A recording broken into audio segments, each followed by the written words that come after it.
Okay. One sec. All right. Let me get a towel.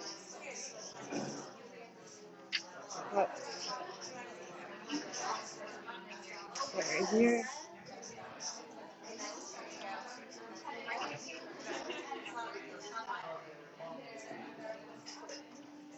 Okay.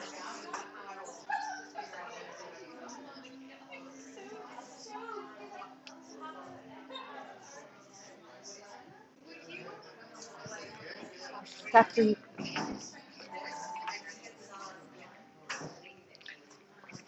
Everyone can get settled. I stepped in a giant puddle of wine, so my yoga socks are gone now. It lasted a few minutes, a few great minutes. So sometimes it's Right, never what needs to happen. right. All right. Let me just check one, see if this is raining. Do you want to just wipe that up to make sure no one slips? Oh, okay. Maybe. Here. Here's a towel you could try. And then here. Will you pass for this?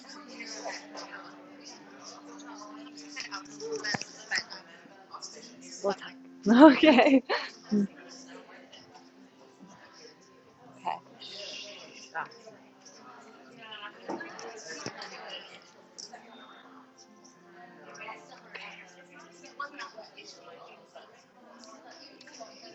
All right, guys. Welcome.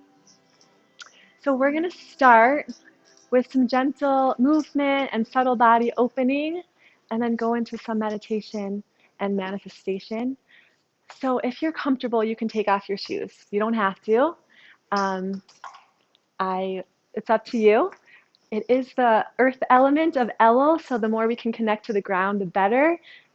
And we're gonna stand up. We have a lot of space, so find some space where you feel comfortable.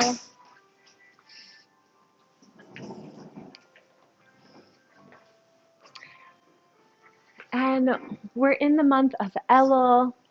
As you all probably know, Elul is an acronym. I'm so sorry to Yeah. interrupt. Can we just dedicate the Oh, shiur?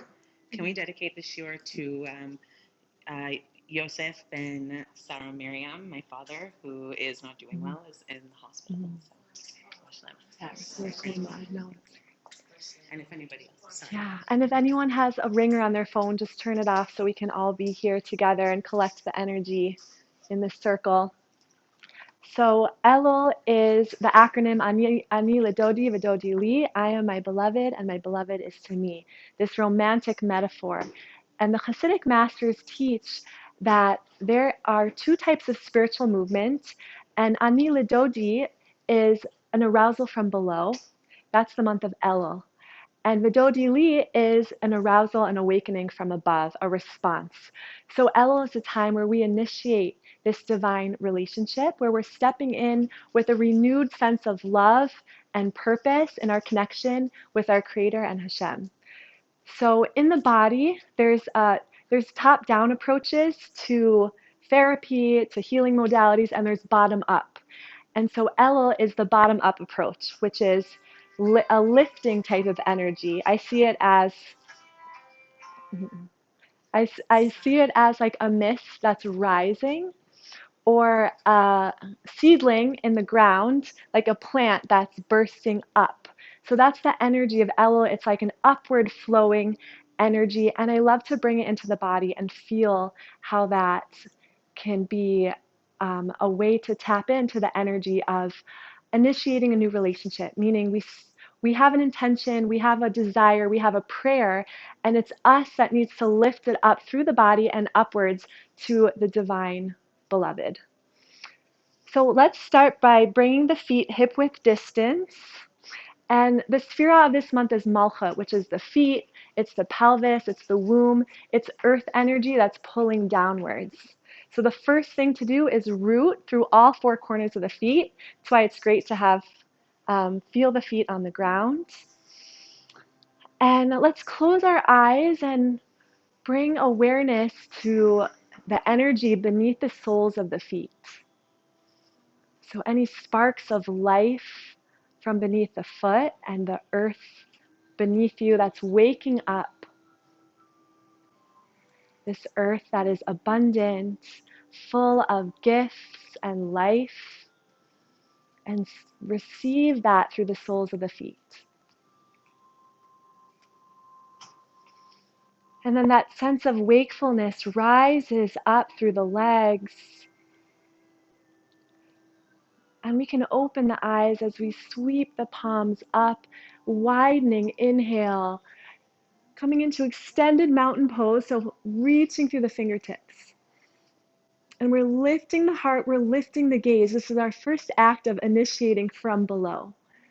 So let any prayer or word of intention well up inside of you and lift it up. And we'll exhale, hands through the heart. And drop the fingertips like they're growing to the ground. Nice. Inhale, receive the energy from below. Lift it up as we sweep the palms overhead. Gaze to the sky. Exhale, hands to the heart. Connecting with this heart palace. You can even press the thumbs into the sternum. And drop the hands. Feel the feet pressing down into the earth. And the hips pressing down. And then inhale, lift through the side body, sweep the palms up.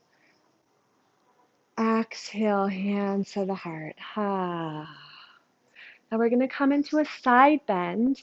Elul is the time for side bends because so much of the year we have linear movements, front and back, and it also creates stagnation of our habits, of our what we think we are, of how we move normally. And Elul is a time to break free from that stagnation and find new avenues in the side body. So we'll lift the hands up, hold on to the right wrist, and pull the wrist up and over to the left. You can even swing that right foot behind the left heel. Breathe open through the right side body. Press into the right ball of the foot. Deepen your breath. Opening into spaciousness. And release, hands to the heart. Think about something that's rigid, that needs some more fluidity and openness. And we'll come onto the other side. Inhale, hands up. Hold on to the left wrist. Lift them up and over to the right. Swing the toes behind you. You can also come into a crescent moon pose by just dropping that right elbow. So we're like a luminous moon, soft presence. Nice. Inhale, lift up. And exhale, hands to the heart. So the Gemara talks about the wakefulness of the earth producing a saraf, like a sweet nectar of life that comes up through a tree.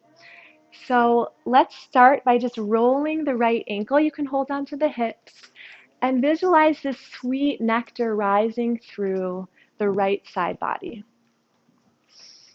So again, it's that upward flowing movement of ani ladodi, a lifting.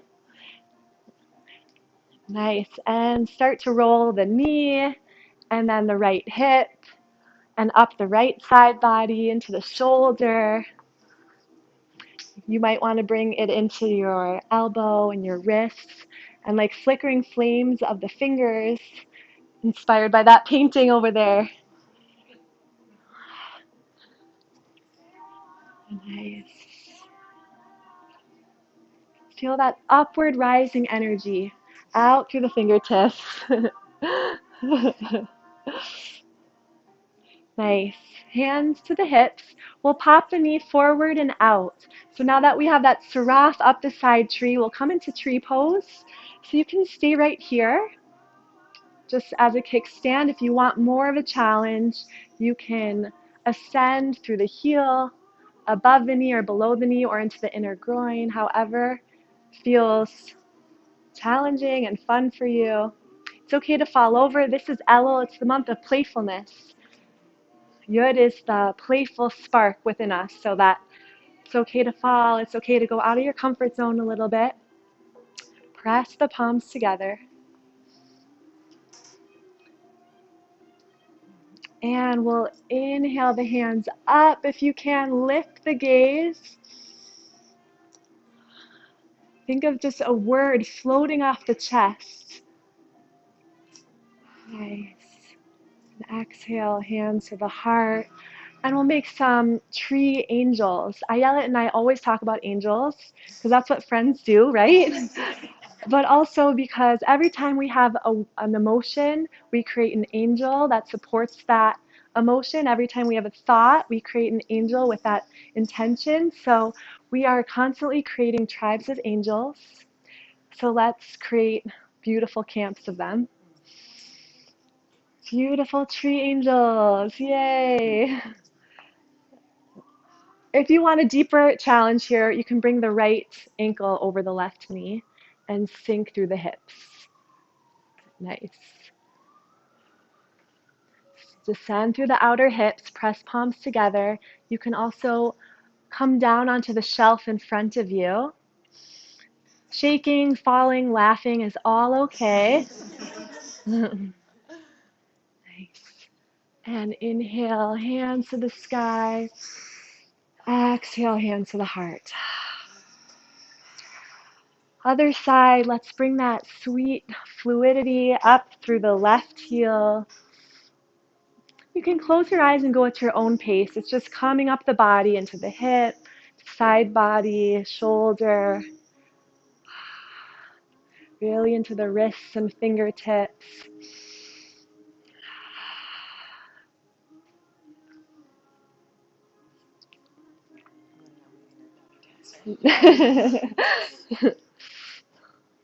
Nice. What are we lifting up? What are we offering in this divine relationship? We're beginning totally anew.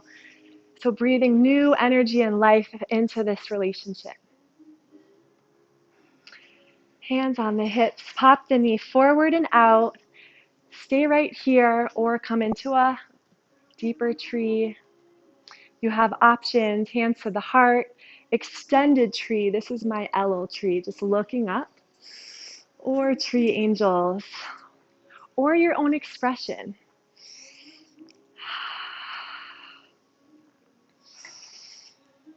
And we're connecting to the roots again below the sole of the foot. So if you can visualize roots coming down from the sole of the foot, anchoring you and grounding you into the earth, we're pulling up nourishment and life and energy from the ground as it lifts up fully through the tree. Yay.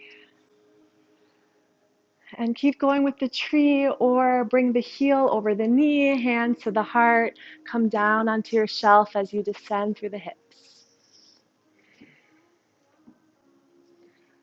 Wherever you are, breathing deeply, slowly and softly.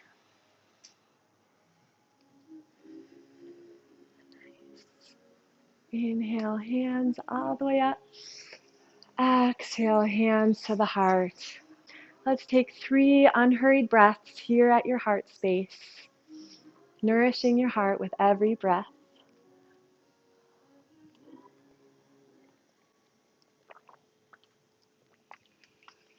Nice. And you can come a little bit further, and we'll step the right foot back. So we're coming into like a high lunge pose. You can also, if you don't want to do that, you can just put both feet down. If you want to deepen into that left foot, Elul is a time of discovering all the wisdom through the past year, collecting it and lifting it, elevating it. That's the yud that we look for in all of our experiences, finding the sparks of goodness. So if you can imagine you're collecting everything that you acquired this year, pulling it up through the heart, and like a rocket ship soaring up through the fingertips, flip the palms and exhale. open mouth, exhale. Let's try that again. Inhale, collecting all your experiences of the year, pulling it up through the heart, soaring it high, and flip the palms, exhale. One more, inhale, collecting the earth energy, pulling it up, nourishing through the heart. Full inhale, flip the palms, and exhale, release. Nice. And sweep the right hand up and over. We'll come into a warrior two pose, and before we do, I want to say that the tribe of Elul is God, Gimel Daled, and they say that there were a lot of mighty warriors in this tribe. So stepping into the new year means being a spiritual warrior and going through any darkness or hurdles with fierceness and faith, knowing that we can cut through resistance. So with that in mind, bring the hands to the shoulders, and like we're cutting through the darkness, exhale and deepen into that left leg. Nice. Flip the palms, lift it up. Exhale, hands cross over the chest. Inhale, sweep the arms open. Flip the palms, lift, and exhale at your own pace, deepening your breath.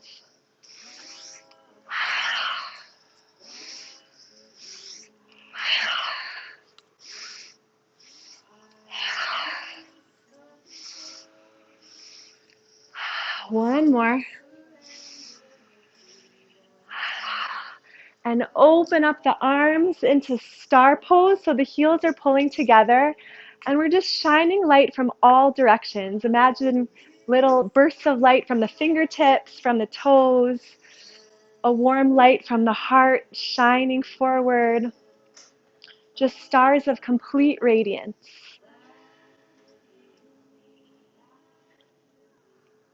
Nice. And we'll step forward. Amazing. Coming to the other side, step the left foot back. Deepening that right knee over the right heel so that we're lifting that left heel up. We're on the ball of the back foot. And again, Elul is the month of earth. So we're bringing all the life and energy up from the earth, collecting it, lifting it up, flipping the palms, and exhale. Deepening forward if you can. Two more. Inhale. Letting something go with your exhale. Nice. One more. Flip. Nice. Sweep the left arm forward and open. Warrior two on the other side. Nice.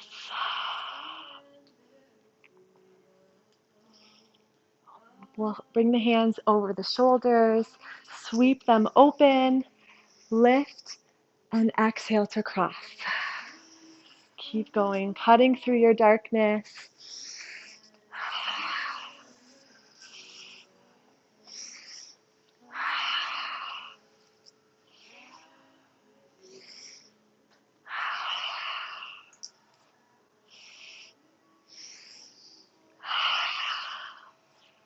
Nice. Open up into star, heels together, shining your light forward and seeing the light in everyone else's stars in this room.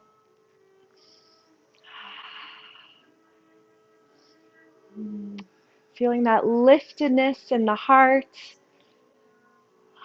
And step forward. Okay, we'll do one more short movement on each side.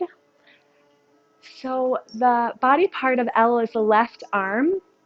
And the left arm is, first of all, Gevura, which is an inwards focus, and that's the month of Elul. It's Tshuva, returning to self. It's coming in and going deep within. So that's what the left hand represents, and it also represents our right brain, because scientifically the left hand, the right brain is connected, and the right brain is the Yud of Hashem's name. The left brain is the Hey. The Vav is the spine, the emotions, and the lower Hey is our actions and the lower legs. So the Yud is the visualization. It's seeing the big picture. It's the right brain mentality. And that's what we're connecting to in Elul and that's what we'll be doing with Ayelet soon, is seeing that big picture of who we want to be and our highest, truest self. That's connecting to our Yud. So we'll lift the arm up. We'll wrap the right arm under, clap the backs of the palms together, or clap the palms together. Into an eagle arms, opening through the wingspan of the shoulder blades. Stay right here with the heels planted. If you want to go deeper, you can bring the right leg up and kickstand the toes or wrap them around. Descend through the outer hips, zip the inner thighs together, press the elbow tips forward and up. So we see how that splices the vision and sharpens our focus.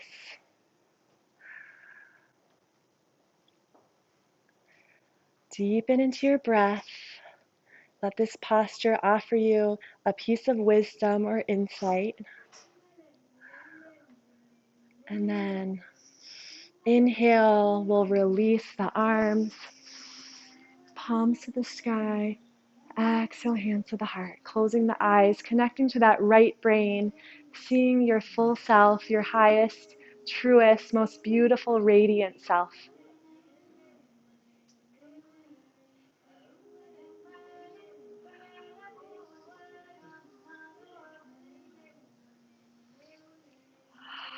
You can open your eyes and we'll lift the right arm.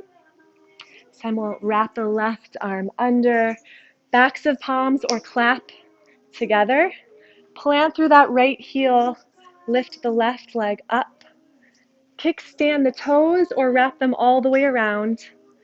Sink deep, lift through the fingertips. And you might notice your right brain accentuated on the right side of the forearms. Soften the gaze, but keep it sharp.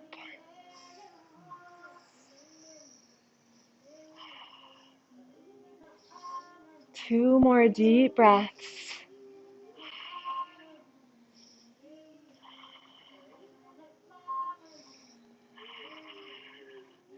Nice, we'll release the palms, sweep the hands high, and exhale. Spend a moment at the heart space. Notice if there's any constriction or congestion or difficulty in the heart realm. And Elul is a time to let anything in the heart be witnessed, be felt, be explored. The acronym of Elul is Es Levavcha Ve'es Levav, that Hashem should open our hearts and that of our offspring. So let's bring the fingertips to the sternum. Any of that congestion, visualize pulling the gates of the heart open over the shoulders and widening the heart into the palms. Sweeping the hands to the sky and exhale. Again, pulling the heart space open, widening the arms like a wide green field. Right? The king is in the field this month. Our heart as wide as a grassy field. Stretch the heart through the fingertips. Let the palms lift to the sky. Exhale. Now let's bring the hands to the low back and rock the hips forward. Squeeze the shoulder blades together. Let the sternum lift, the chin lifts. Feel that nice expanse through the front of the heart.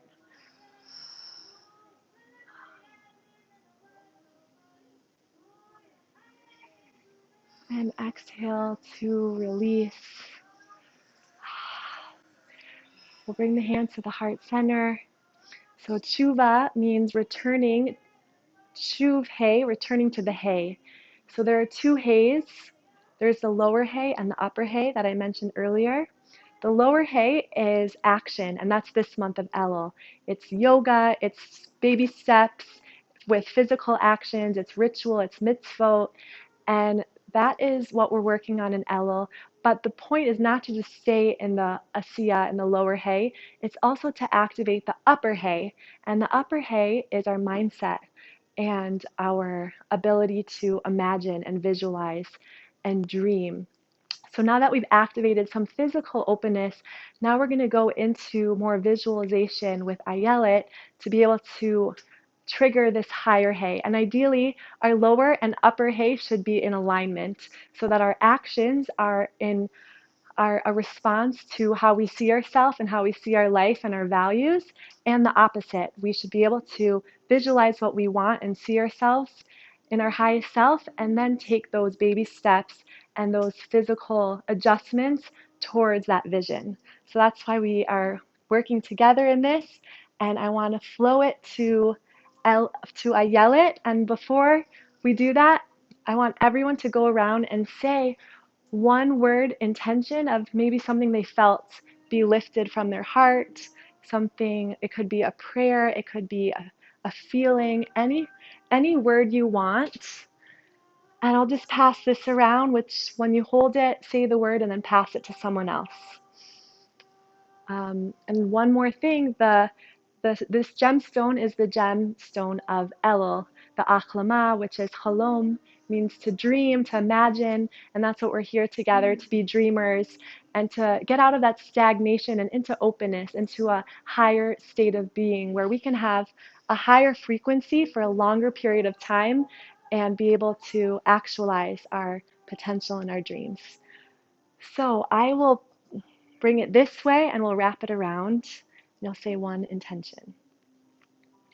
You can go first. Surrender.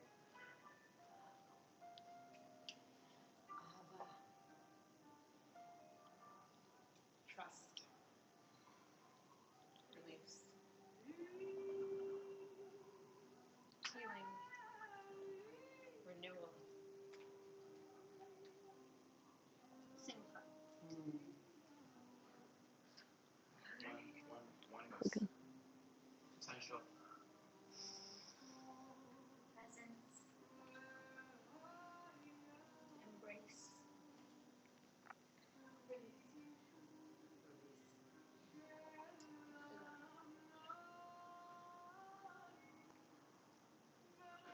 Zadaka. Openness.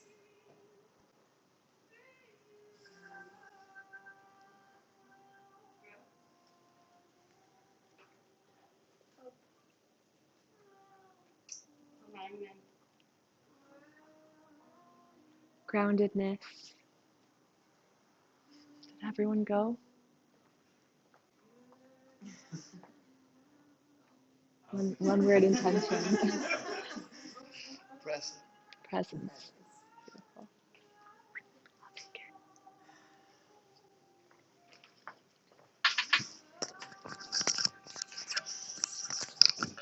Left to right. I want to make sure I don't turn it off. Make sure.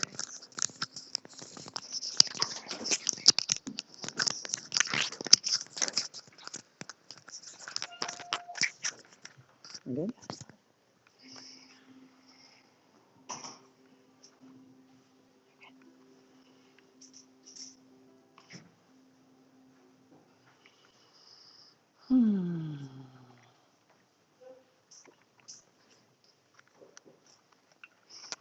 I already said a bracha. Okay. Whew.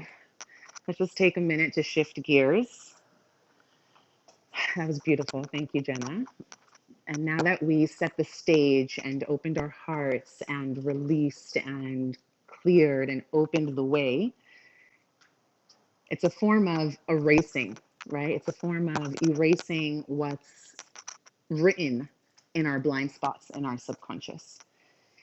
And when we realize that we are the directors, producers, main actors of our own movies, we recognize that we have the ability to rewrite. So let's first dive in because I'm regressing. I just want to take a moment and thank Orly and her husband, Johan, who helped set up this space. This is their home. This is Orly's mother's beautiful artwork, the Hebrew letters. And so they really turned this space into a really welcoming, amazing, clutch space for this evening. Thank you. So today we're going to learn how to erase in order to rewrite. You have a birthright for abundance. That is your birthright. You came into this world with faith in love. But then what happens? We shift, we transition into faith in fear. So let's learn how to return back to that faith in love. Ani ledodi vedodi li. Hashem, you're not just in the field. You're in this room. You're with us. You're around us. You're embodying us. You're surrounding us. You're embracing us. And what father does not want to give unconditionally to their child? But how do we Kabbalah to receive? Lekabel. Kabbalah means to receive. How do we turn ourselves into vessels to receive that abundance? Whether it's the husband, whether it's the career, whether it's the inner healing, the emotional freedom, financial abundance.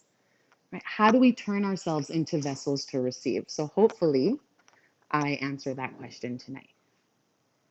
I'm Ayelet Polonsky, by the way, for anyone who doesn't know who I am. I'm a manifestation mentor / therapist.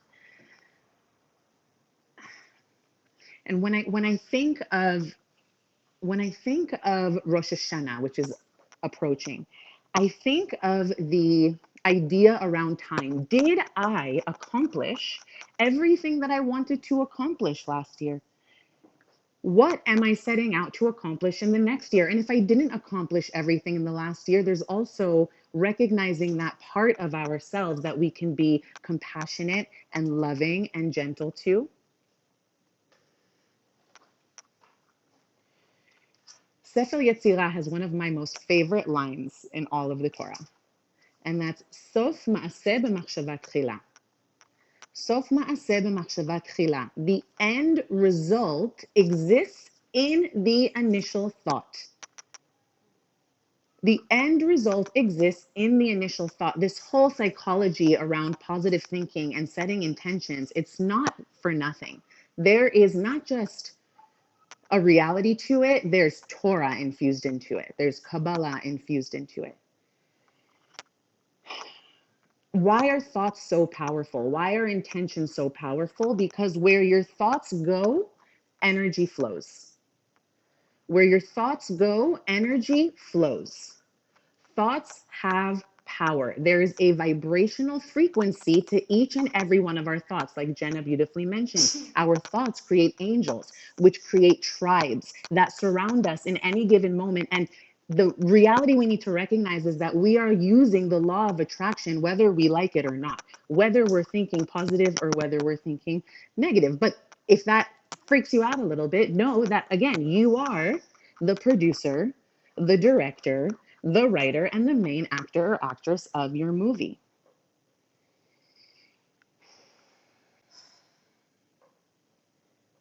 So what is manifestation? Manifestation is using your thoughts to co-create your reality. Now, one thing that's important to understand is that the mind is like a garden, and you are the farmer. And you can plant seeds of positivity or seeds of negativity, but because the garden doesn't care, the garden is neutral. The garden is just receiving from you. That's your role. Let's first put on the table the knowing, the truth that Hashem, God, the divine, is the ultimate manifester. We are not the ones manifesting. Our avoda in this co-creative dance that we're doing, this dance of abundance, is getting out of our own way. Surrender constantly.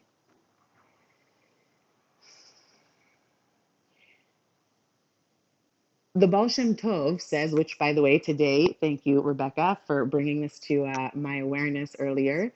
It's Chai Elul, right? Which is the birthday of the Baal Shem Tov. So we're bringing down some powerful energy tonight.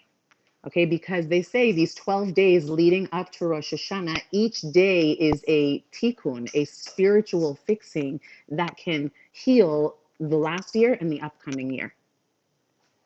So know that now you are sitting in a manifestation vortex, and all of your thoughts placed in this vortex are traveling up to Shemaim, and we are co-creating in every moment, whether we like it or not. We might as well think positive thoughts. That's our avodah. So the Baal Shem Tov says that if you believe with your whole heart that when you set an intention or say a prayer that Hashem is Kol Yachol, Hashem is Ein Sof possibilities, Hashem can do anything in any moment. When you live with that level of, someone said trust was their intention, of bitachon, emunah, Hashem can do it like that. Not in 6 months, a year, 6 years, 10 years. That's the voice of self-doubt. That's the voice that takes us out of alignment. We are standing under a faucet of infinite abundance in any given moment. That's just the goodness that God is. We take ourselves out of alignment when we think negative thoughts, because negative thoughts turns into negative speech, which turns into negative actions, which turns into a negative vibrational frequency. And when we're holding on to that energy of negativity, whether it's someone who cut you off in traffic, who cares? So what? Right? If it's your spouse that says something and it triggers you, okay, not who cares, so what? But how can I show up in a way where I can recognize that every struggle and every challenge and every pain has Hashem's name written all over it? And if I can say thank you, not just for the good in my life, because that's easy, but if I can say thank you for Hashem, thank you for my car was stolen over Purim this year. It took me a couple days to actually not fall into toxic positivity and just do what my nature is, Gamza Letova. It took me a couple days to really release those feelings of feeling violated and resentment and anger, right? But once I got to that place of real release and I can say Gamza Letova, then I'm tapping into the consciousness that Hashem, honestly, if you were protecting my family from something that could have been worse, take the damn car.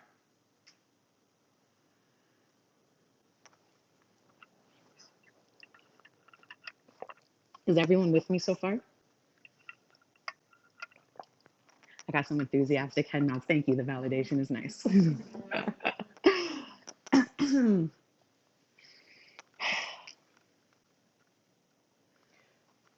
So how do we turn our minds into a flower garden? How do we pull out the weeds? Because we can't plant flowers on top of weeds. The weeds will eat the flowers. We have to pull out the weeds and then replant. And so how do we do that process, that beautiful, amazing tikkun that we were all here to experience? Because I promise you, even the most confident looking person has her parts.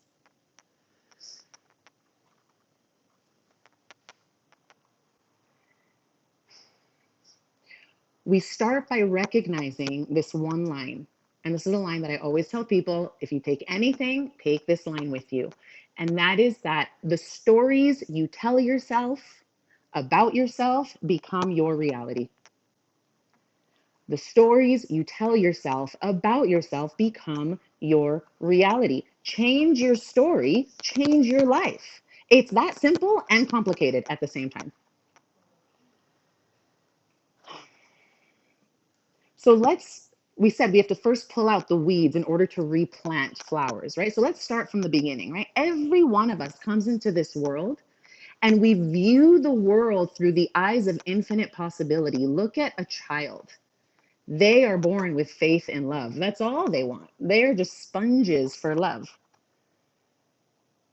Right? We come into this world with faith and love. We look through the eyes of possibility. I see my 3-year-old Nothing is impossible. He is climbing the amusement park at Gone Soccer. Like, there's nothing that he can't do. And my 10-month-old also, nothing she can't. I see her trying to pick herself up and climb and walk and do all these things. Nothing is impossible. But what happens, right? What is being in exile? What does it mean to be in galut? It means it's a form of spiritual amnesia. We forget who we are, where we came from, and what we're capable of.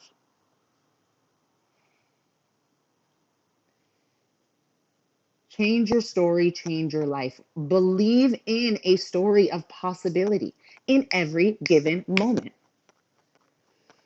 So we come into this world and it's a playground of possibility, but then what happens, right? I'll tell you, a few years ago, I went to the beach and I saw this 4-year-old boy there with his family, and he had a Superman towel tied around his neck, draped down his back like a Superman cape.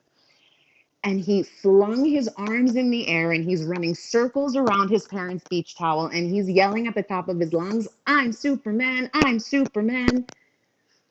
And I'm there witnessing this scene and I'm thinking, please, God, don't take that vision that that boy has for himself away from him. But what happens to all of us, right? It's that spiritual amnesia, that forgetfulness. But how does it happen?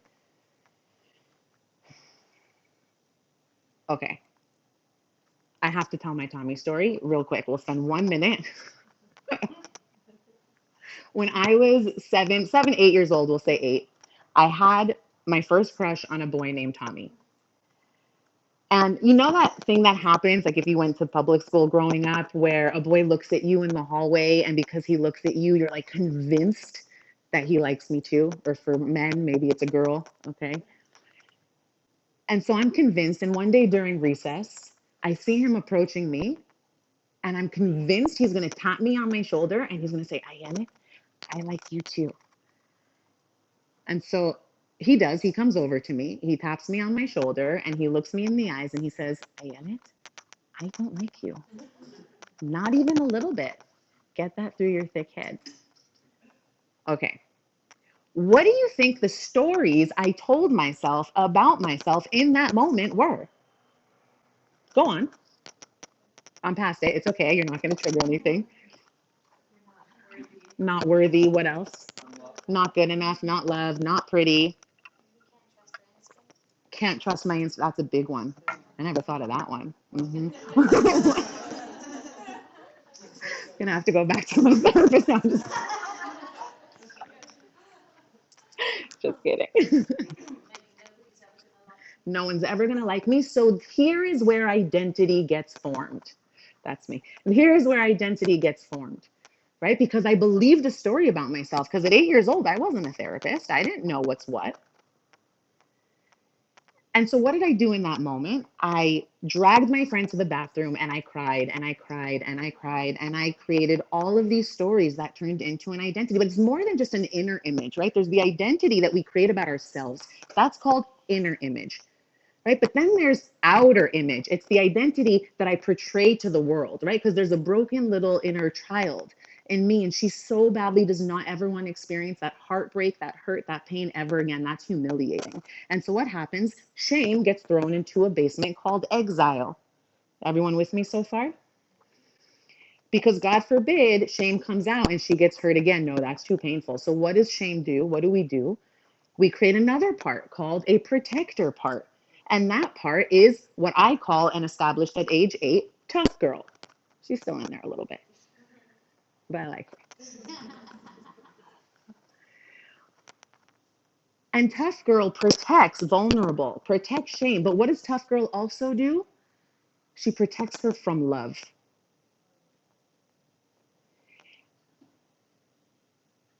I'm so curious what's happening over there. I see you're in it. It's a good thing. It's a good thing. You're relating. I feel that.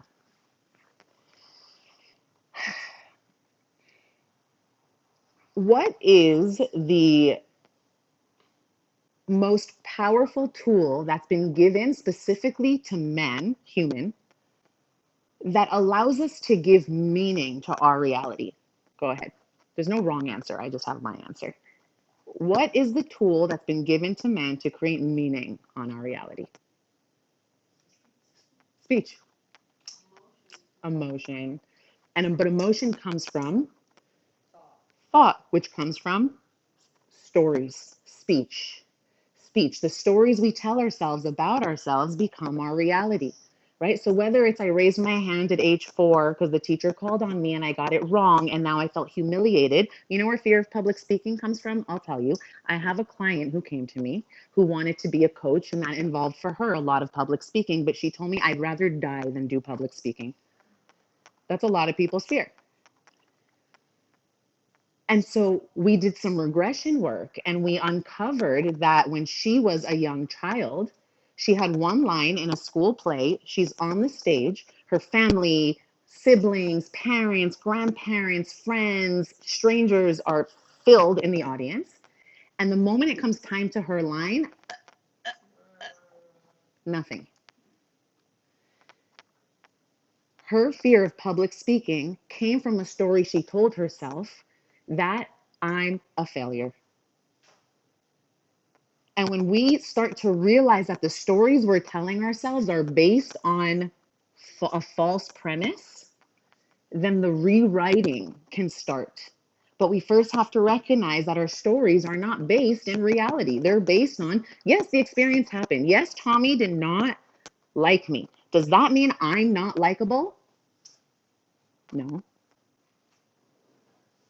What are the stories we're telling ourselves? Elul is the most auspicious time. I always laugh when I say that because every Jewish month is the most auspicious time for transformation. But no, really, Elul is the most auspicious time for transformation because it's calling us to tshuva, to a returning. A returning to what? Right? What is the tikkun of tshuva? Tikkun, if you take the word tikkun, which is the avoda of this month through tshuva, and you move the letters around, you get tinok, baby. The avoda of this month is to come back to that place before the stories were written on the walls and palaces and crevices and streets and ceilings of our subconscious. You are the director, the producer, the main actor or actress of your movie. You can rewrite. We said speech is the tool given to man. Let's understand the power of speech for a second. Abracadabra. Has anyone heard the phrase abracadabra? You've been to a magic show, now you see it, now you don't. Does anyone know what language abracadabra stems from? Aramaic, which is Old Hebrew. And it stands for, does anybody know? Amazing. I create as I speak. Bara ke dibur, the bara. I create as I speak. And where do we see abracadabra in Bereshit, the book of Genesis? When Hashem created the cosmos, the earth, the sun, the sky, the oceans, the mountains. And if Hashem, God, the divine, call it what you will, Hashem, is capable of creating all of this, and we are made in Tselem Elokim, we are made in the image of God, it means that every single one of us has a God particle within us that gives us the ability to co-create. Hashem does not want a world filled with robots. He created us with free will for a reason.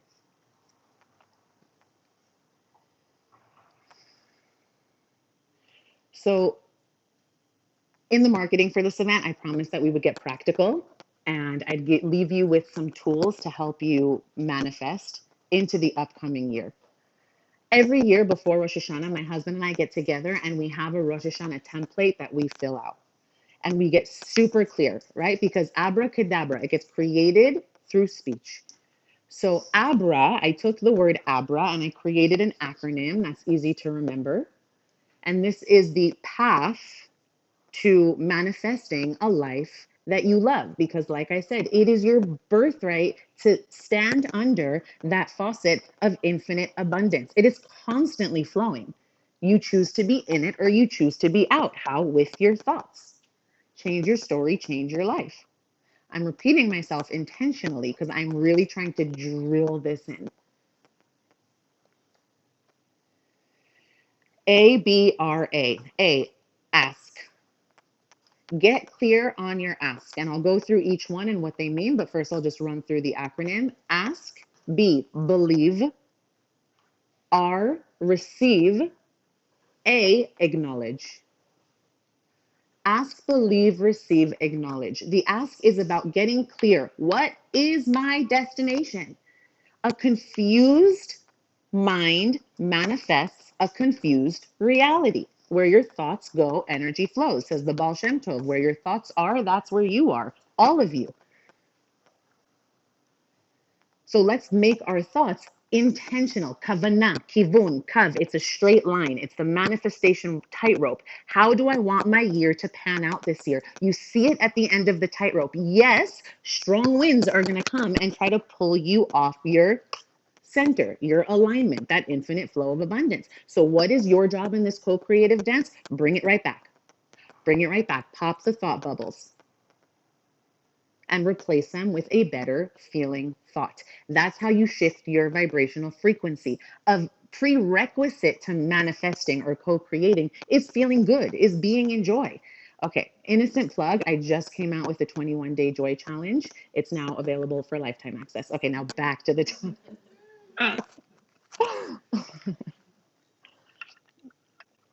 But why do I do that? Why am I putting the consciousness of joy out into the world? Because joy is also our birthright. You look at a child, they're in a state of joy constantly. How can we come back to that state? Because our thoughts shift our vibrational frequency. You have energy within you and around you. There's a vibration to it. It's the reason when you walk into like a dungy New York City bar lounge blasting loud music with like cigarette butts all over the floor, you feel really different than if you go to like a yoga studio. Yeah? So, I'm not saying I don't like the grungy, okay? But there's a time and place. But you feel different. Why? Because there's a vibration to spaces. It's why you walk into a room and you feel an energy. Everything is energy. When you recognize that you are a walking tuning fork, you realize you are energy and you can move the vibrational frequency with a tool that Hashem gave us, thoughts and speech. Abracadabra. Ask, get clear. If there's two captains on two separate ships, one captain has a destination in mind, the other one's like, free spirit, I'll go wherever the wind takes me. Free spirit's going to end up shipwrecked off the coast of an island somewhere, while Captain A most likely will get to his or her destination. Clarity. B, belief. Come back to that place where you recognize what your stories are. Because your belief, I said, we come into this world with a belief in love, which turns into a belief in fear. Come back to your story and rewrite belief. Also, belief that Hashem is Kol Yachol. Hashem is infinite possibility. Hashem can do anything. R, receive. Kabbalah. Turn yourself into a vessel. How do we do that? We receive when we surrender. Right? My new mantra going into this Rosh Hashanah, into this year, is do less, attract more. Right? We sometimes get into this like manic manifesting mode. Do, go, go, go, create, create, create. I'm really guilty of that. We'll save questions to the end. Is that cool?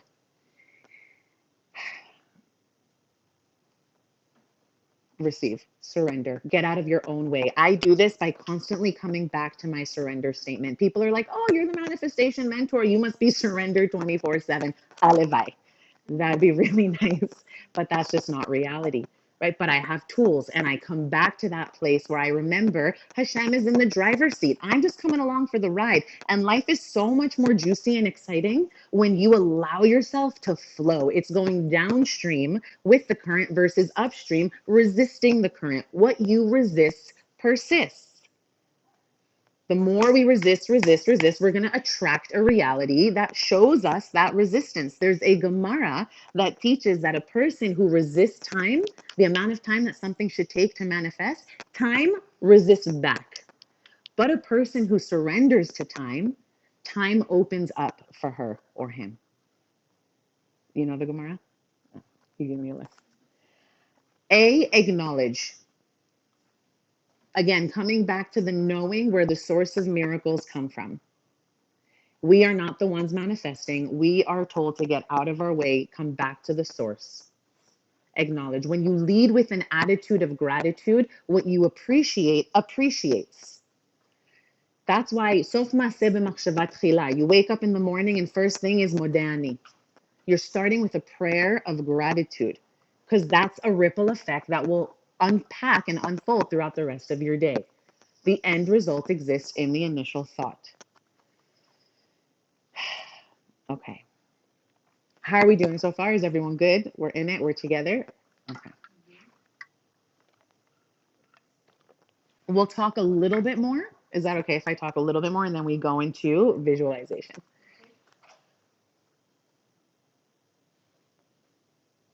So we're all here now in this time of Elul in the land of Israel. That's not a coincidence. And it's such an auspicious opportunity because Israel is known as Eretz Chalav Dvash, which translates to the land of milk and honey. And when we take Eretz Chalav Udvash and we take the first letter of all three words, we get the word Echad, oneness. When we realize that everything comes from Hashem, everything, then we can say thank you even for the struggles. When my daughter was 3 months old, she was sitting in that boppy in the middle of my kitchen, and I opened my freezer door and a large glass jar of frozen tomato sauce fell on the floor and shattered to 1,000 pieces. Now, before I even looked at what happened, I didn't see the scene yet. I closed my eyes and I said, Hashem, Gamza Latova. And I look, and around her are thousands of pieces of broken glass, and she is untouched. Thank God. Do I believe that the words Gamza Latova have the power to shift and warp reality? 100%. So we're in this place where we recognize everything comes from God. And now this time leading up to Rosh Hashanah, what is the food that we eat on Rosh Hashanah? Honey. Honey is known as the food of the miraculous. Yes, I'll tell you why. Because do you know that scientifically it's impossible for bees to fly? Their bodies are massive and their wings are itty bitty. It's scientifically impossible, but yet they do. They defy nature. They are lemala mina teva, and they are the creature that creates the food of the miraculous, dvash.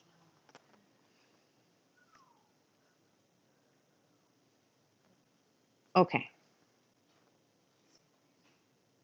let's go into visualizing, and then we'll open it up to some more discussion and Q&A. Okay.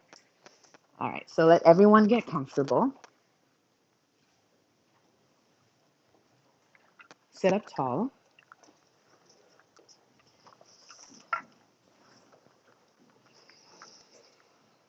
And let's go ahead and close your eyes. And I'm going to invite everyone to give yourself permission. You don't need my permission. Give yourself permission to be open to experiencing the miraculous this year.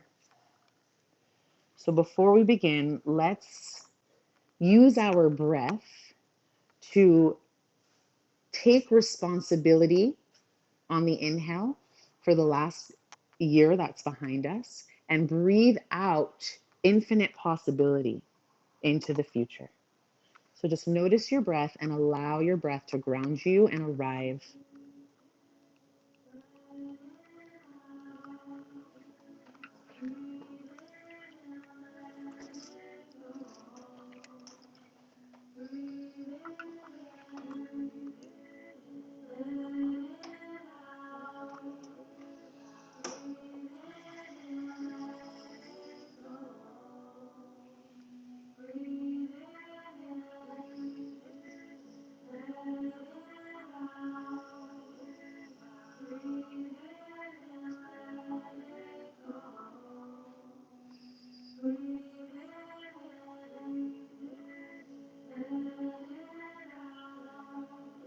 begin by bringing an intention to mind. It can be as small as joy or as big as joy. It could be meeting my soulmate this year, a home, a job, inner peace, whatever is coming up for you. Pick one. And by picking one, don't worry, Hashem can read your mind. He knows what else is in there.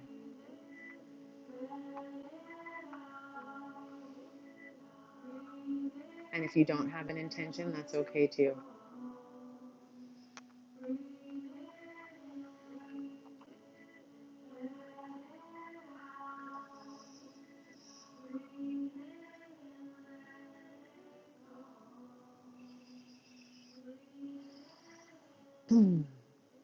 Rabbi Eliyahu ben Moshe Dividas writes in his work Reshit Chochmah that during the daily prayers we should imagine ourselves standing in Gan Eden, paradise, with the souls of righteous people. So ground yourself, be here now. I ask Hashem to guide us through this experience, allow us to receive what each individual here needs, if it is your will or something better. Ani ledodi vedodi li. Feel those words resonate through your body, creating a vibrational frequency of oneness, connection with the divine.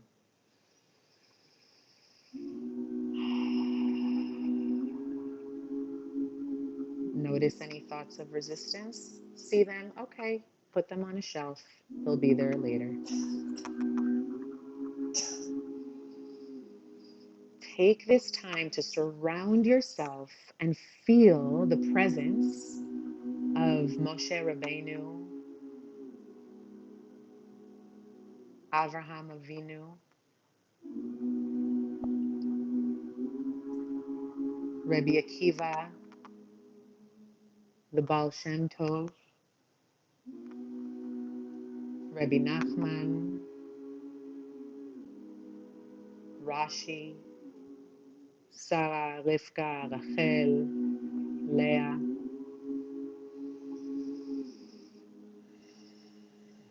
If there's a nurturing figure in your own life who you want to bring into this space, welcome their energy into this space.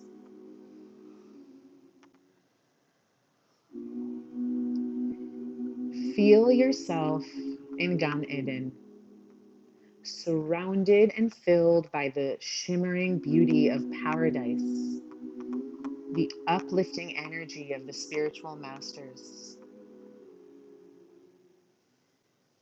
See yourself there with the most beautiful flowing rivers, fields, trees, sunlight.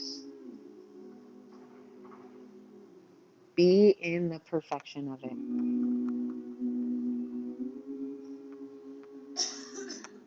Basking in this energy, you notice at the center of Gan Eden a chamber.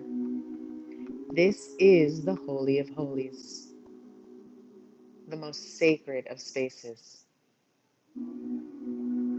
Inside this mystical, glimmering chamber is Hashem's overwhelming divine presence.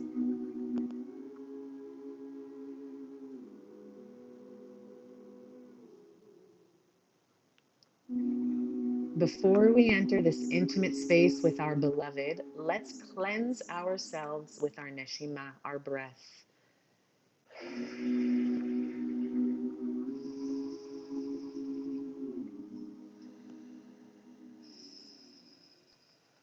The neshima, the breath, can be a form of a spiritual mikvah, a cleansing.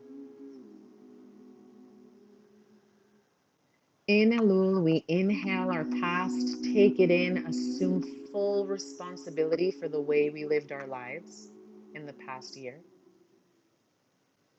And we exhale freely into the open field of the future year, a blank canvas.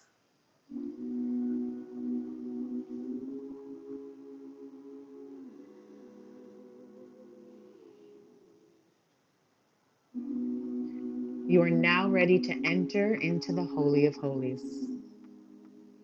See in your mind's eye the shining, golden, glimmering doors. They're engraved with the most exquisite, bedazzled jewels and gems. The guards are ready to let you in. Hashem, the source of all manifestation, is waiting especially for your arrival. Feel the excitement growing inside your being. There's nothing to be afraid of. Hashem is ready to welcome you as you are, like a loving parent with open arms. He accepts all of you, all your parts, fully. The gates begin to slowly open, and you make your way into the most sacred of spaces, the Holy of Holies.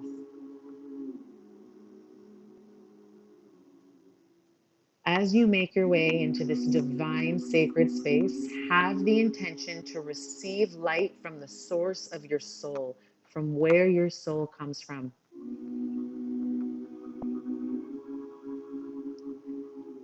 You are now fully immersed in the light of God's presence.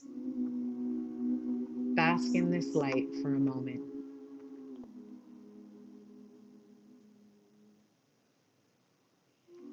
From this place, use your power of dimyon, imagination, to tap into who you really are, your inner yud, the part of you that is already perfect and good, pure like a child, tinok.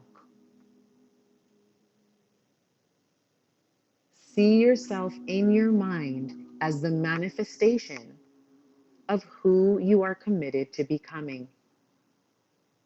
What do you look like from that place? What do you feel like from that place? Suddenly, you notice in the Holy of Holies a mirror that has a unique glow to it.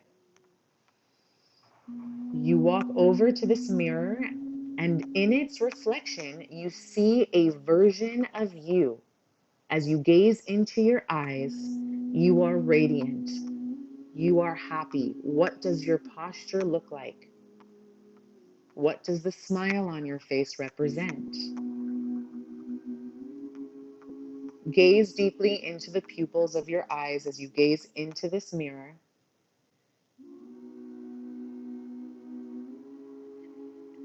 And now bring a particular character trait or attribute that you would like to manifest more of in the upcoming year. Be it inner peace, gratitude, connection, self-love, whatever that is. Pick one that you would like to manifest.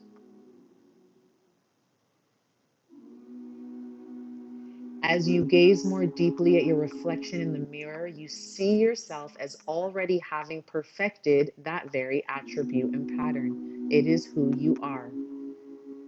Feel into that joy. What does it look like? How do you look when you wake up in the morning?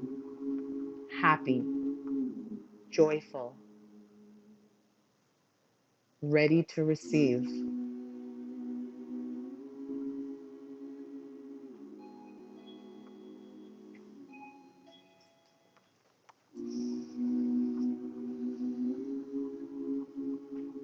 See what you see. How does it make you feel?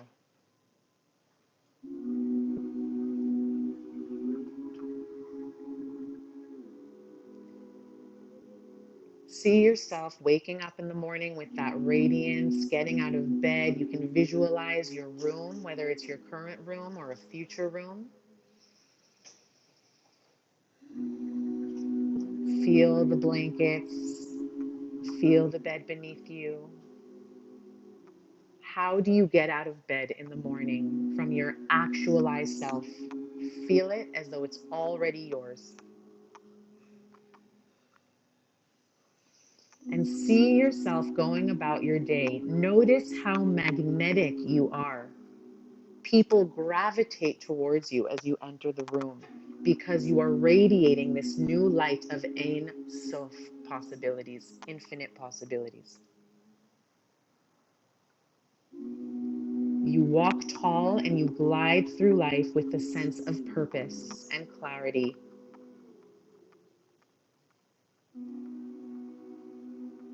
Feel the gratitude that is taking over your entire body when you recognize that you are a Bat or Ben Melech.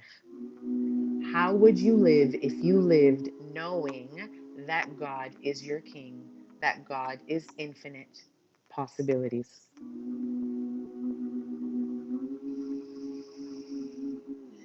Now bring yourself back to your majestic mirror. Notice the smile on your face.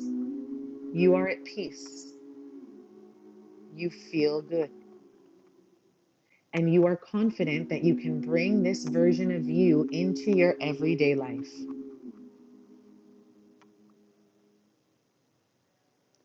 Now bring your awareness to your heart, where your everyday Holy of Holies lives, where your inner Yud, the most essential, pure part of you, exists.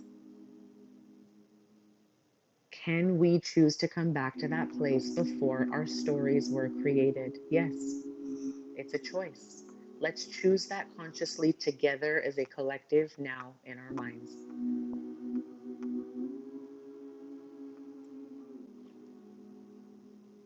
And with one hand, both hands over your heart, we lock this experience into our heart center, knowing, trusting that we can access this vibrational frequency, this knowing, this truth at any time. Let's exhale all the air out of our lungs.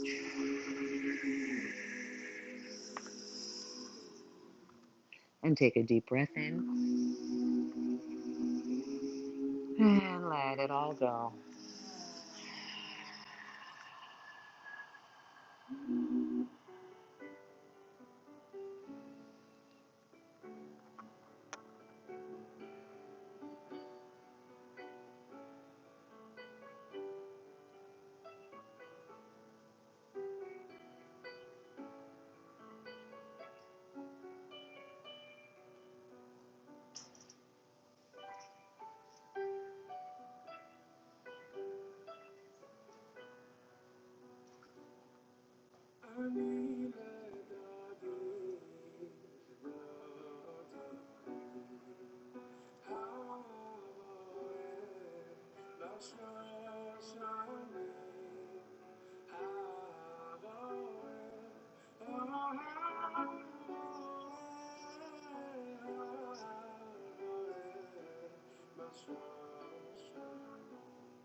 Let's take the last few seconds with our palms facing up, a posture of Kabbalah, lekabel, receptivity, receiving. We are ready to receive this most epic, unbelievable, miracle-filled year, filled with healing and shefa and connection and love and relationship and community and health and money, and if it is your will, Hashem, or something better.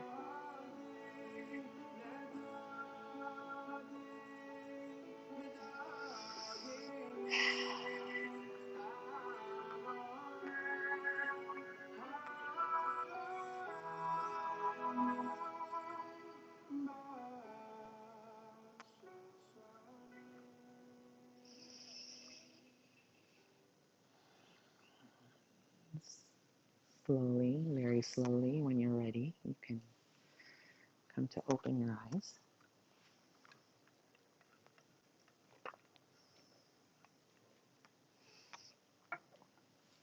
All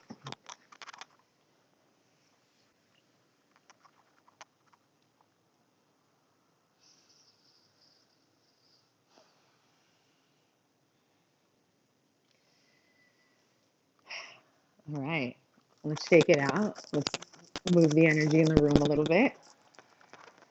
Okay. Thank you, first and foremost, everyone, for coming. We're going to take a few moments to open it up to any questions, if anyone has any questions. Let me preempt it before you go. If everyone can just limit it to one question each so that everybody has an opportunity to share, then we would really be grateful for that because we'd love to hear from everyone. First, please share your name. My name is Hila Sanders, Ahila. and my question is to, I guess, to create a vessel for acceptance or for the Kabbalah. Um, I don't know if I'm getting this right, but I think I learned that there's a lot of prayer involved in that, right? It's tefillah. And part of the figuring out what you're asking sometimes is to pray for clarity. Totally. Totally. A prayer for clarity is just as powerful as someone who knows specifically what they want. Because at least you're opening up the portal for connection, Right. you know? Sometimes you think you know what you want, but Mm-hmm. you don't Mm-hmm. really know. Mm-hmm. Mm-hmm. But Hashem wants us to get clarity, and that's why we always add, God, if it is your will or something better. Do you want to add anything to anybody else? What name and then share? Shira, my question is Elul. My question is more about if you don't have the clarity and you want to visualize and get to a point where you have ideas of what towards that goal. How can you do that if you don't know what that is? Mm-hmm. Thank you. So I'm going to share a short story. It's a long story. I'm going to make it very short. Okay. I spent 6 years in India before my tshuva journey, before coming to Israel at an ashram with a guru. And I attended Kumbh Mela, which is the largest festival of consciousness on the planet. There's 50 million Hindus and me. Okay. So imagine the scene. All right. I said I'm going to make this a short story. So I really am going to stick to that. Um, 50 million people, tons of camps. My camp had 10,000 people in it. Okay, so imagine a tent this magnitude, this size, that can house 10,000 people, and the walls are made of fabric, and we're in the middle of the desert. Okay, is this wine? L'chaim. I just realized what you gave me. Shapa. I love it. I love it. Yeah, and anyone can help themselves to food while we're answering questions. Anyways, so there was a 30-minute break. We were in the meditation hall in the tent. There's a 30-minute break. I take my backpack and I roll it into a ball. We were exhausted. We were meditating 8 hours a day, every day. We were doing things like the mind control things, not eating for 21 days at a time to prove to our minds that our mind has control over our body, because I'm a victim of getting hangry, right? When you get hungry and angry. Okay, so why did we do this? It wasn't a diet. It was a mind control mechanism to allow us to tap into the emotion that's behind the reactivity. Okay, 21 days of this. You get tired. Guru says 30-minute break. I take my backpack, I roll it into a ball, I fall asleep. And suddenly I hear this loud banging noise. And I open one eye and I notice that the walls of the tent are starting to rip and waters are flooding in and mud is rising. And I realize I'm in the middle of a very real tornado. And so once everyone recognized what was going on, what happened, right? 10,000 people all stampeded to two tiny little doors. Okay, meanwhile, this massive structure is about to collapse, which meant kaput. All right, so I said, I'm not getting in line for the stampede, right? I find a dip in the side of the tent. I slide under. I'm in mud from head to toe, and I find myself outside in what seemed like the first scene from The Wizard of Oz, the tornado scene, like metal poles flying, strong winds, debris everywhere, people running. And the only massive structure for safety I saw was a transportation truck. So I slid under that truck. This is a long story to answer your very simple question, but I slid under that truck and I'm like praying for my life. And I hear a woman's voice coming from my right. I turn over. This elderly woman with piercing blue eyes looks me in the eye and says, "Darling, at least if we die here, we die with our guru." And I remember thinking to myself, "Lady, you're out of your mind. I am not ready to die. I have a family who loves me. I have a whole future." So I closed my eyes and I just got so serious about my intention. And I said, "Dear God, if you can hear me, I need a miracle. I'm born Jewish, okay, but practicing Hinduism." And so I closed my eyes. "Dear God, if you could hear me, I need a miracle. I don't know where I'm meant to go or what I'm meant to do, but I am surrendered to your divine guidance. Take me." A few months go by, and I get invited by the guru to a 4-month bus tour. And so before the bus departs the ashram, I'm sitting next to my friend's pool in meditation. Mind you, I had a whole itinerary of my future in India at this point, no agenda to reroute. And I'm in meditation, and a voice keeps interrupting my meditation. So I keep pushing it away. It keeps coming back. I keep pushing it. Finally, I entertain the voice, and the voice says, clear as this conversation right here, right now, leave this country now and go to Israel. So within 30 minutes, I had a flight booked, and I was on a plane to Israel without a place to sleep, without clarity, without an agenda, without a spouse, by myself. That was the beginning of the rest of my life. I met my husband that year. We got engaged after 2 months. We got married 2 months later. We had 2 kids in 2 years. When you open yourself to that place, it's not, if you're clear, you know you want to get married, have that clarity. If you're not open, but have a clear intention, let your intention be then, I am open to a miracle. What about the specifics? Because you were trying to say like more specific, the better. If you just have a big picture and you don't have the specifics. So imagine how beautiful it is to get specific about surrendering, of getting out of my own way, of turning off the monkey mind. The average person thinks up to 80,000 thoughts per day. That is translates to about 47 thoughts per minute. And here's the kicker. 80% of that thinking tends to gravitate towards negative thinking. If your thoughts, where your thoughts go, energy flows. How can we manifest a positive outcome, abundance, with all that thinking going on? So it's enough to even say, my intention this year is to get clear on the landscape of my subconscious. What's happening in there? That's huge. Meaning there's always inner work we could do. When you make that your intention because you're not clear about something else, that's a huge intention. Does that make sense? That was a really long answer to your really short question. I promise my next answers will not be that long. Baruch atah Adonai Eloheinu melech haolam borei pli hagefin.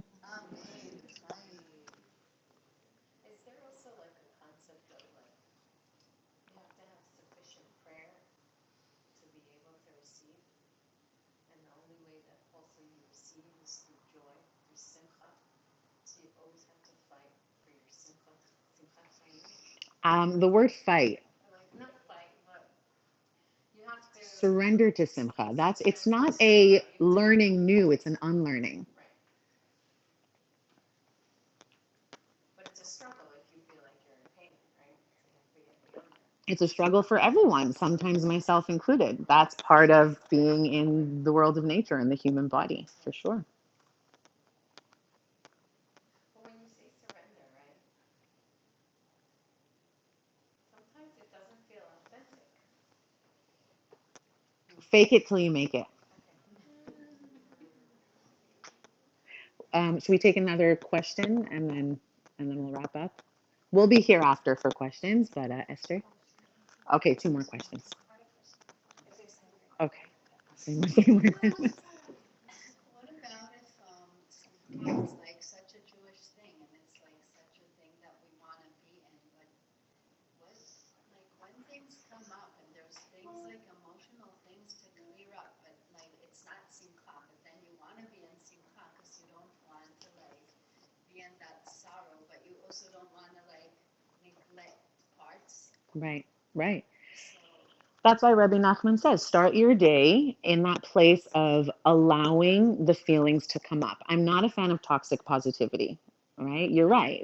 Those parts want to be seen, want to be heard. I think the majority of us spend way too much time there, though, unnecessarily. Things will come up constantly, yes, but the more you practice seeing that part that is clearly has a need that it wants to be met, that's why it's acting up, right? If you can reparent that part and go in and speak to it constantly in a loving way, we treat our minds like garbage cans. The things we say to ourselves, we would never say to other people, right? So we start there.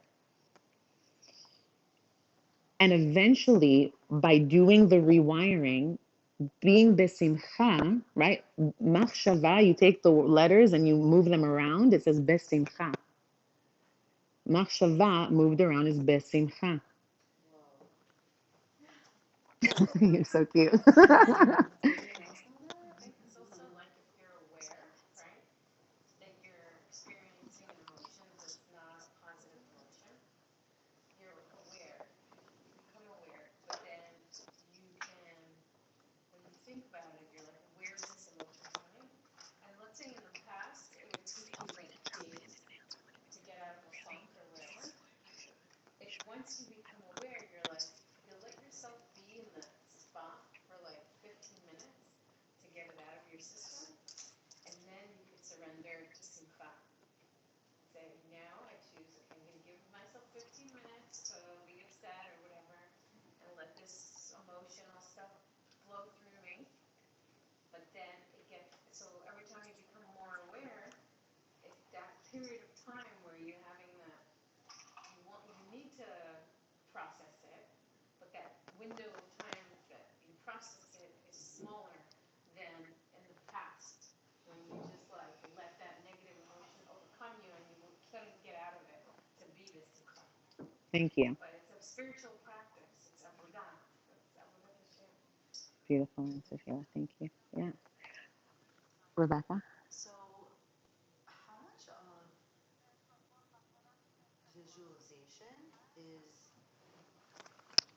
your thoughts? It's all good. How much of sorry, I just way too much indie for that. How much of your visualization is you actually thinking it and bringing it to fruition versus something that just comes like from God that you see? Meaning, and sometimes you see something in your visualization that you're like, well, what is that? Like, well, where did that come from? Okay. Is it all from you bringing that? Well, is what you're asking how much of it is coming from Hashem as information and how much is it you actually thinking yourself? Is that what Yeah, I'm like hearing? we even preface like this the visualization with something that you want to manifest, Mm-hmm. and so then we consciously bring in our visualization manifestation. So within that, when we see things, how much of our manifestation is like it what just comes versus is it all of our thoughts, or what's that connection between coming from God and like you? Well, it's a dance. Are you asking for a percentage? Yes, like a formulaic breakdown. If I knew, I would tell you. But there is elements of both. Yeah, I for think sure, also for we sure. have to be careful because at the same time we're assaulted with imagery to the extreme today. So what you're seeing could be um, a lot of impact and effect of the thousands of ads that you saw that day. And so I think the first step before we can have really clear visualizations is to have like a media cleanse and to guard the eyes. And that's Shmiras Ha'ayin is the first step Mm. of a visualization practice is first looking away from things for a long time. And only then when we have that clear, like you said, the open slate, then we can have an inner vision. Because visualization could be a holy imagination or an unholy imagination. Mm-hmm. Mm-hmm. Yeah, well said. Ray? Do you recommend we're just going to take Ray's question and then we'll stick around for more questions at the end. How did you go from being like a guru or like a I don't know. studying like meditation and fasting for so long and like following one type of thought to prove that your brain can take over to like your thought process today? Mm-hmm. Like how did you make that switch? Well, understand that for 6 years, when your eyes are closed and blindfolded for 8 hours a day, you learn to really listen to that still small voice, right? And so my voice of intuition, I didn't have kids, I had time, to sit and get clear and get it to that place of knowing what's intuition. Is that what you're asking? How much of it is intuition? No, it's more just like it's not. I guess it's more of like a surface, but just like in general, like what was the process like just going from Mm. studying and following this guru for like years and planning to spend the rest of your life in India following this path to like your like did you always have this thought process that you've shared with us, like this manifestation, wanting to Oh, feel God, okay. or like So good question. I started learning manifestation in India. That's where like okay. we were tapping into how to use our thoughts to create our reality, our intentions. It's a lot of like very deep spiritual practices. Um, and it's been my life's work since coming to Israel. Like I was not religious at all. I was the girl in yoga pants and tank tops. And I get to Israel within my second week here, I was keeping Shabbat and I haven't broke it since. It was like very clear. It was a clear download. I was guided. I was surrendered. I knew. I So just, was it? I mean, when did the challenge kick in?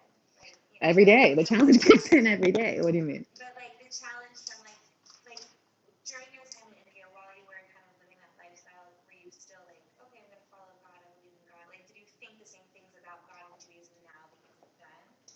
Like, I'm just more Mm, interested in like that transition to where you are now. right. So, no, it's been my life's work since coming here to really gravitate towards some really big, holy people who have helped me take what I learned in India and bring it down from the side of Kedusha. Like, that's my So mission. that's what I was like. That's what you're What you asking. took, I guess, that like was the springboard for That what you opened it up. And then I realized after 6 years that something was really wrong yeah. in that world.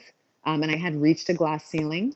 And I realized like all these people are here worshiping the guru, and something in my neshama, I didn't use the word neshama at the time, but it's very obvious in hindsight that's what was going on, that something just felt off. So it was a dance. Yeah. There was a part of me that like was open to the possibility of rerouting, and Hashem comes into that space that's open. We're creating space, and he reroutes. We got to listen to that sometimes. Mm-hmm. Okay, so we're gonna wrap up, and Jen and I will stay because I know a number of people probably have to go home. So we'll stick around for more questions. Thank you so much, everyone, for joining us. Thank you again, Orly and Johan, for offering your space, and you guys are beyond generous. Thank you. Okay.